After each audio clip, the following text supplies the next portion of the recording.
அனைவருக்கும் வணக்கம். அதாவது உயர் பதவியிலும் பணிவு. பதவியிலும் பணிவு.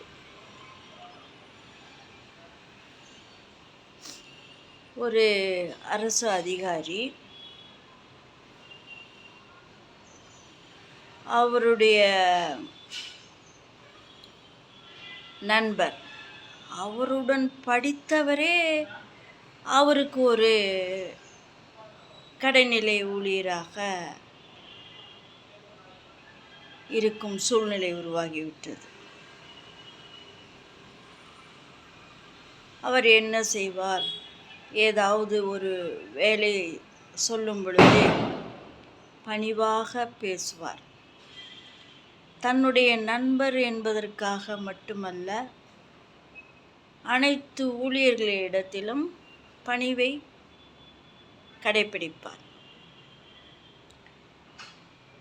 ஏதாவது ஒன்று சொல்ல வேண்டுமானால், அங்கே இருக்கிறதை எடுங்கள், போய்விட்டு வாருங்கள், உடனே செல்லுங்கள், உடனே போய் எடுத்து வா, உடனே செய், ஏன் இப்படி செய்தாய் என்று அதட்டல் யாரிடமும் இருக்காது. பதவியிலும் பணிவு வேண்டும். அப்படி இருக்கும் பொழுது அவர் பணிவாக பேசுவதை பார்த்துவிட்டு, உடையிலும் எளிமையாக தான் இருப்பார். இதை பார்த்துவிட்டு மற்றவர்கள் ஏளனமாக பேசுவார்கள். அவர் அதை காதில் வாங்கி கொள்ள மாட்டார். காதில் வாங்கி கொண்டால் மனதுக்கு கஷ்டம். மனதுக்கு கஷ்டம் ஏற்பட்டால் உடல்நிலை பாதிக்கும், மனச்சோர்வு உண்டாகும், உடல் சோர்வு உண்டாகும். இது அவர் விழிப்புணர்வாக மற்றவர்களிடம் இதை பற்றி பேசுவார்.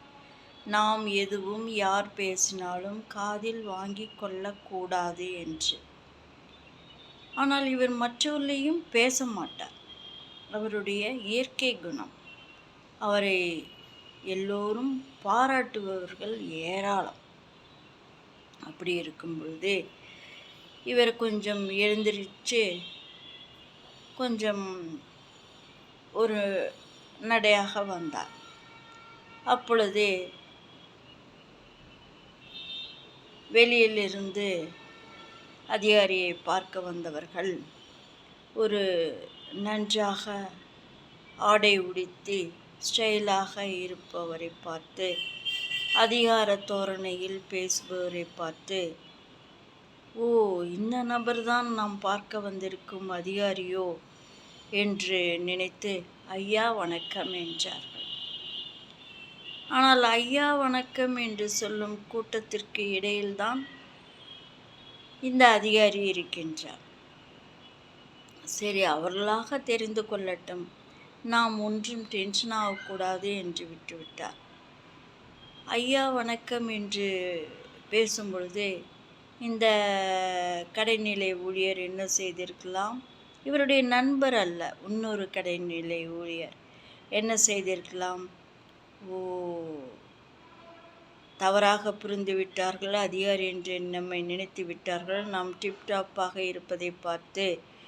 அப்படி என்று, நான் இல்லை அதிகாரி, ஆஃபீஸர் வருவார், இடையில்தான் இருக்கிறார், நகருங்கள் என்று அந்த நபர் சொல்லவில்லை. அவருக்கு இப்படி மரியாதை கொடுப்பது, அதை வாங்கிக் கொள்வது மிகவும் பிடிக்கும். சரி, என்ன செய்வது? இந்த உண்மையான அதிகாரியோ சரி இவர்களாக புரிந்து கொள்ளட்டும் என்று விட்டுவிட்டு கொஞ்சம் நகருங்கள் என்று சொல்லிவிட்டு தன்னுடைய நாற்காலியில் வந்து அமர்ந்தார். அனைவருக்கும் ஒரே ஆச்சரியம். இவரா இந்த உயர் அதிகாரி? இவரைவா நாம் பார்க்க வந்தோம்? அந்த நபர் ஏன் அப்படி செய்தார்?